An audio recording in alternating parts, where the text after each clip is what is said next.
What happens when Hollywood royalty meets Bravo royalty and the gloves come off?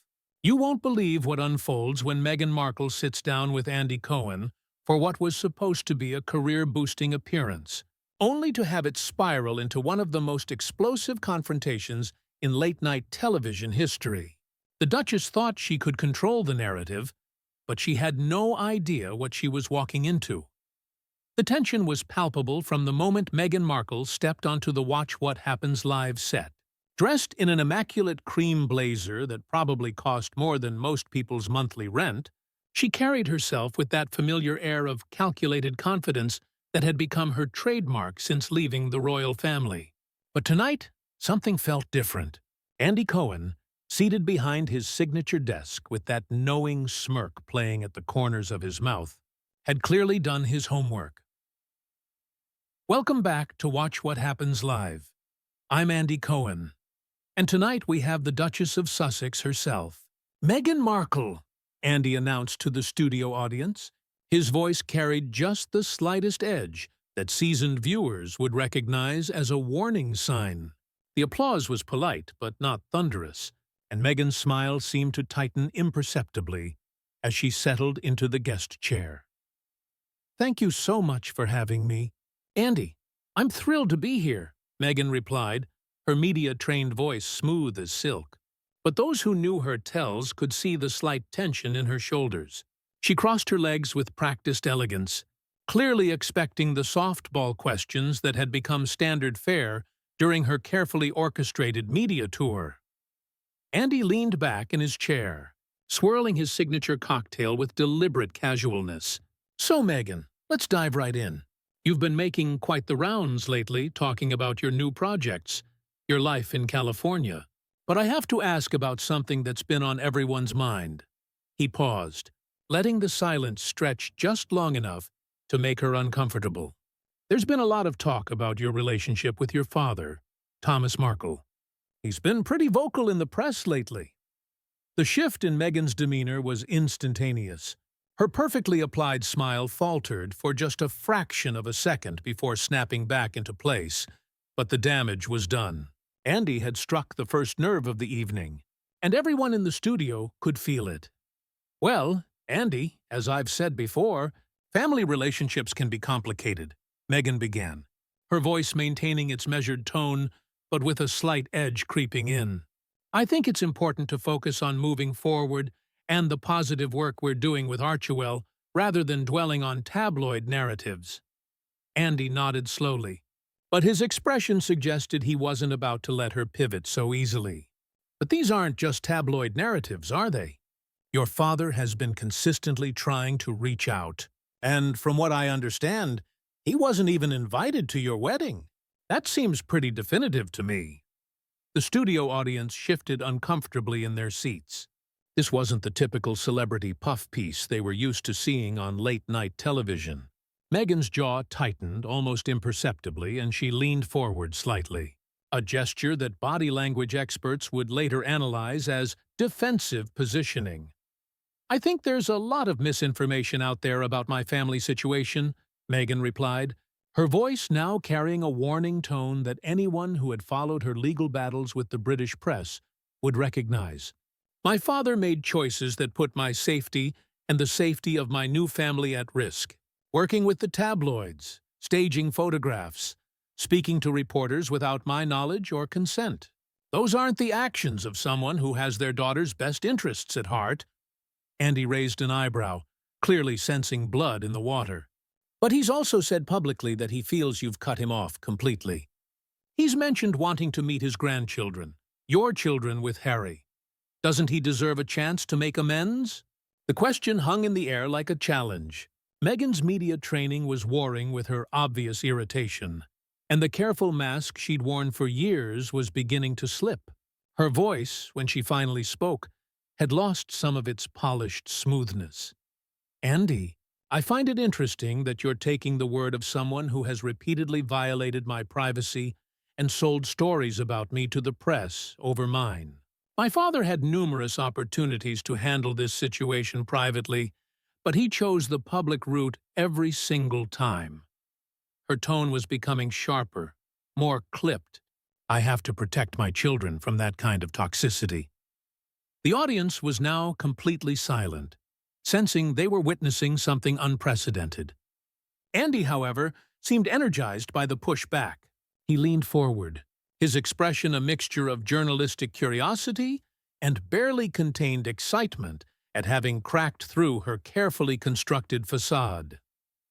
"I'm not taking anyone's word over anyone else's," Andy replied, his voice taking on that particular tone he reserved for celebrities who thought they could control his show. "I'm asking questions that I think the audience wants answered." And speaking of protecting your children, there's been some criticism about how you and Harry have handled your privacy concerns while simultaneously doing very public interviews and projects. Some people see that as hypocritical. The word hypocritical hit Meghan like a physical blow. Her perfectly manicured hands gripped the arms of her chair. For a moment, her composure cracked completely. The woman who had faced down the British tabloids and emerged victorious in court. Battles was suddenly faced with an opponent she hadn't fully prepared for, an interviewer who wasn't intimidated by her title or her legal team. That's a completely unfair characterization, Meghan shot back, her voice rising slightly above its carefully modulated tone. "We've been incredibly selective about when and how we share our story. Everything we've done has been about correcting the record and fighting back against years of lies and racist attacks from the British media." Andy's eyes lit up at the mention of racism, clearly recognizing another avenue to explore. "And I absolutely support your right to fight back against racist coverage. But some critics have pointed out that you seem to invoke racism specifically when other criticisms don't stick. Even Piers Morgan has said—" "Don't!" Meghan interrupted, her voice sharp as a blade. "Don't you dare quote Piers Morgan to me.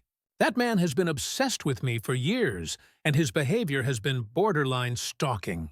The fact that you would even mention his name in this context shows exactly what kind of interview this really is." The studio had gone dead silent. This was no longer a celebrity chat. This was a confrontation, and everyone present could feel the electricity crackling between host and guest. Andy's expression had shifted from playful to serious, recognizing that he had pushed the right button at exactly the right moment. "Meghan, I'm simply asking about public statements and criticisms that are out there. If you can't handle questions about your public persona and the choices you've made, maybe doing interviews isn't the right move," Andy replied, his voice calm, but with an unmistakable steel underneath. The implication was clear.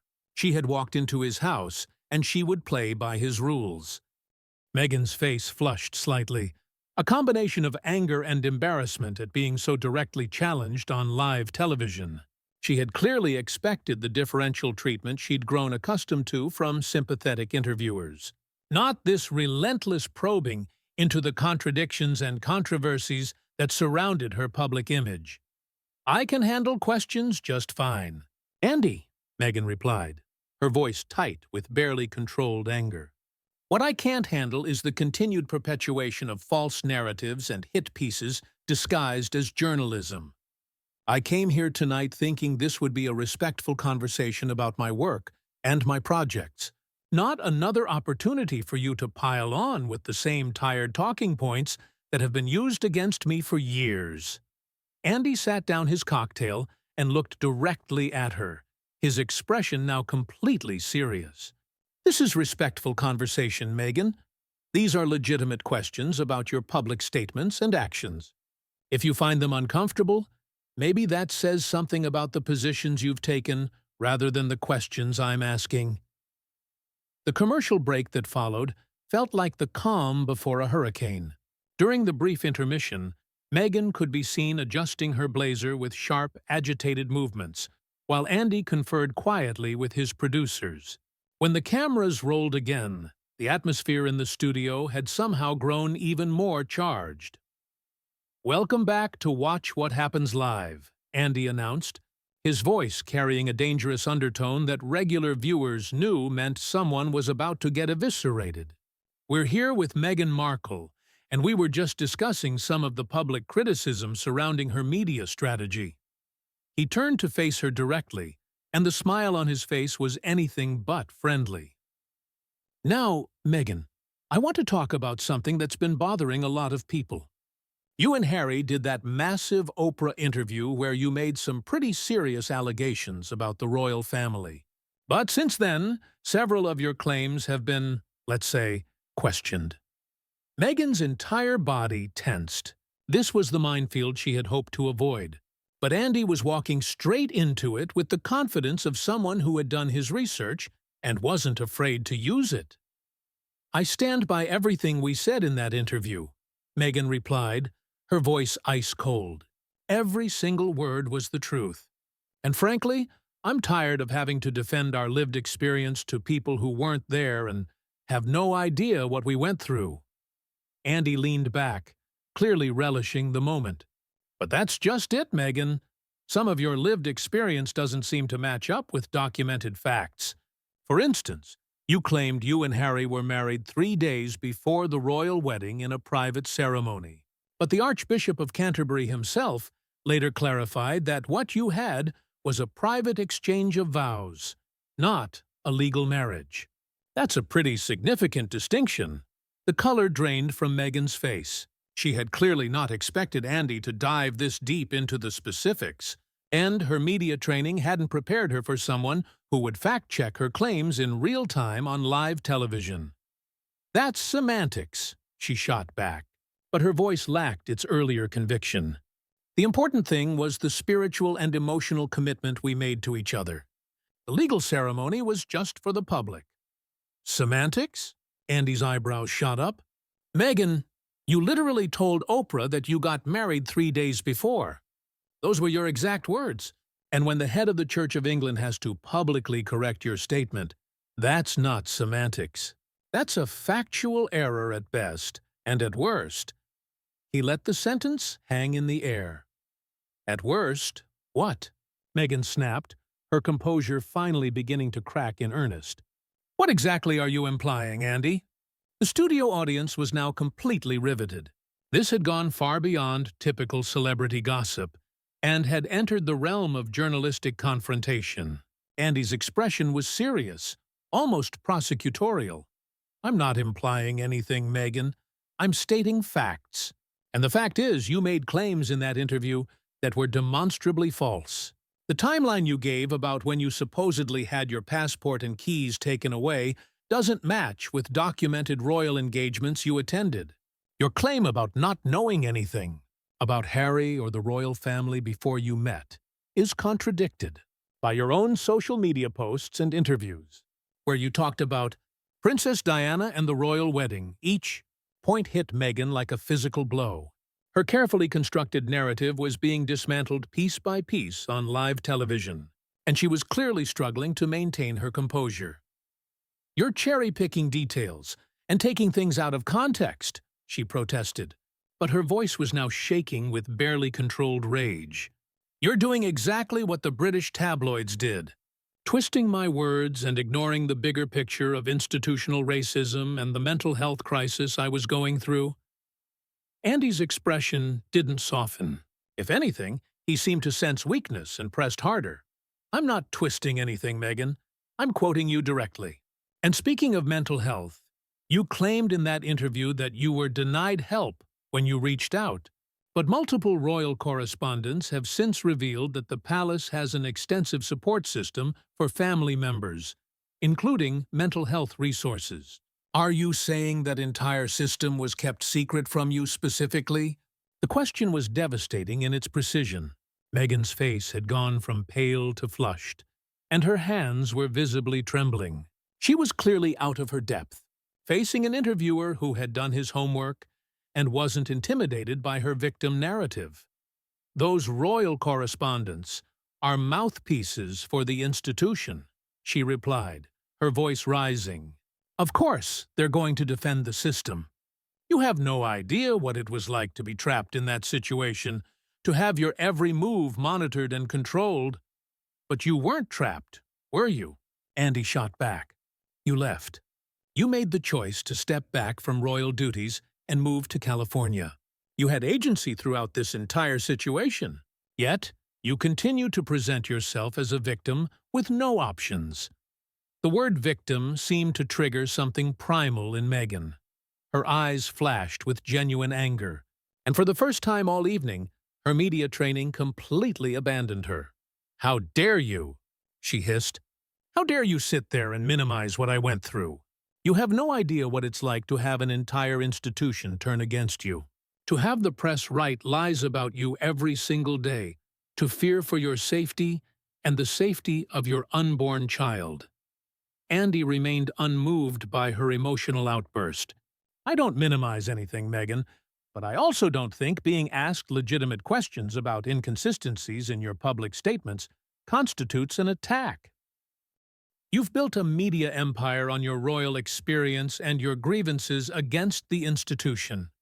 If you're going to profit from that story, you should expect it to be scrutinized." The word profit was like a red flag to a bull. Meghan's face contorted with fury, and she leaned forward aggressively in her chair. "Profit!" she spat. "We've used our platform to highlight important causes and give voice to the voiceless. Everything we've done has been about service and making a positive impact on the world." Andy's laugh was short and humorless. "Service?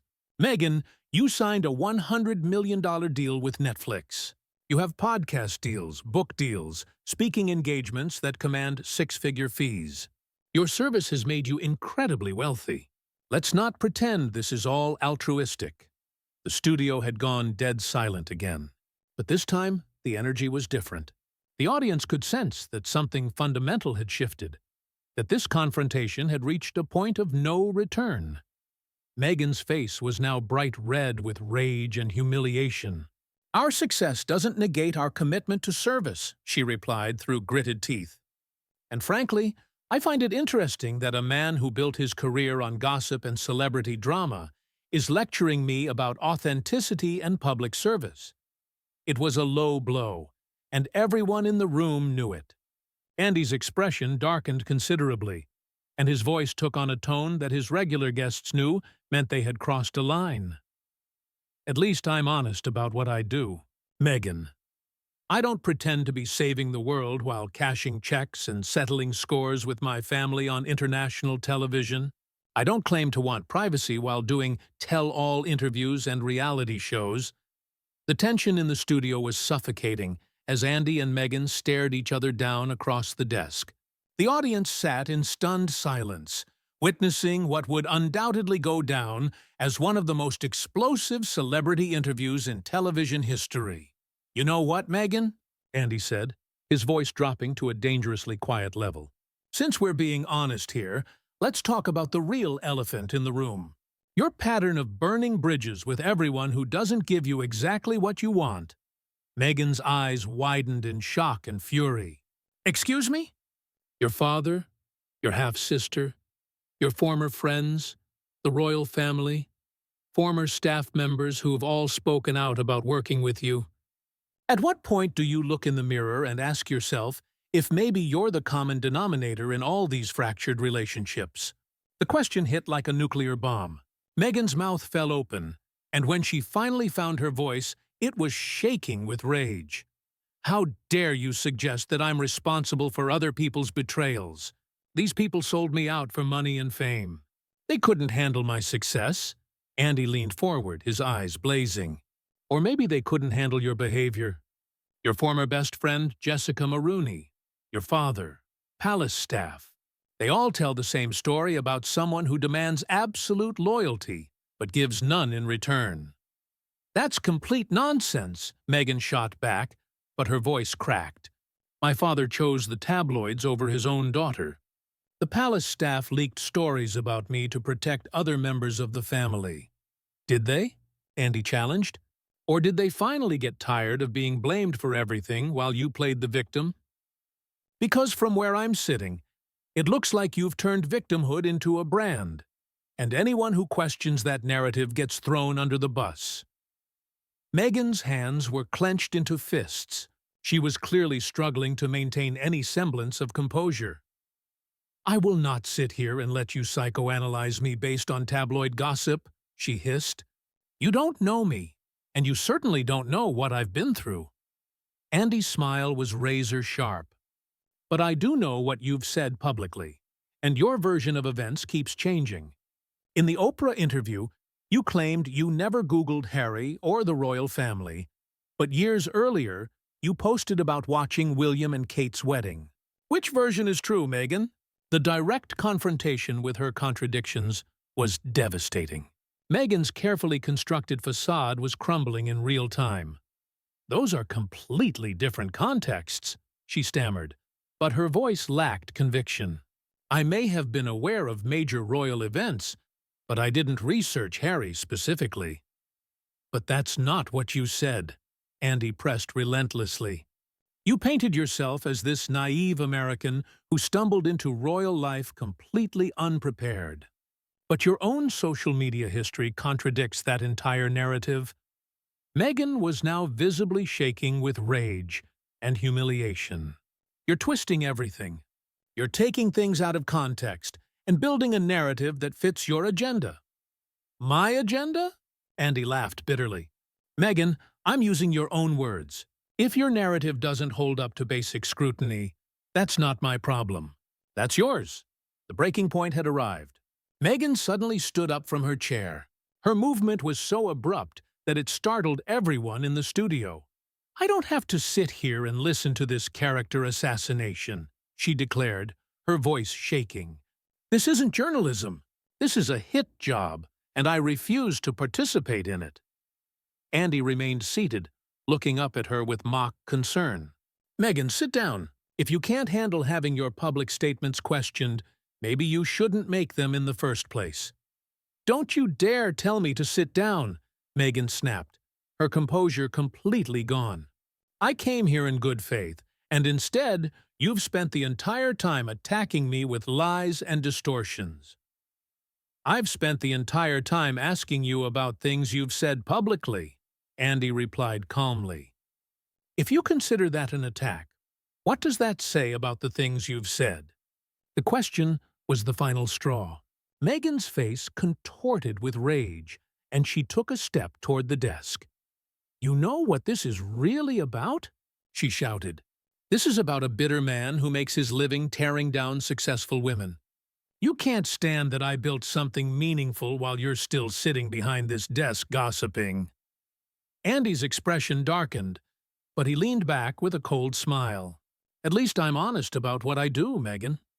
And at least when I leave this studio tonight, I won't have to explain to my publicist why I just had a complete meltdown on live television. The words were like a slap in the face. Meghan seemed to suddenly realize that she was having a breakdown while millions of people watched. This interview is over, she said finally, her voice barely above a whisper but filled with venom. I will not be subjected to this kind of treatment. She turned and began walking toward the exit, her movements sharp and aggressive. But Andy wasn't finished. Running away again, Meghan? He called after her. Just like you ran from the royal family when things got tough. Just like you run from every situation where you don't get to control the narrative. Meghan stopped dead in her tracks. For a moment, it looked like she might turn around. But instead she kept walking, her shoulders rigid with fury. Give my regards to Harry, Andy added as she reached the door. I'm sure he'll be thrilled to see how this went. Meghan paused at the door, her hand on the handle. The cameras caught her face in profile, and the expression of pure rage and defeat was unmistakable. Then she yanked the door open and disappeared into the hallway.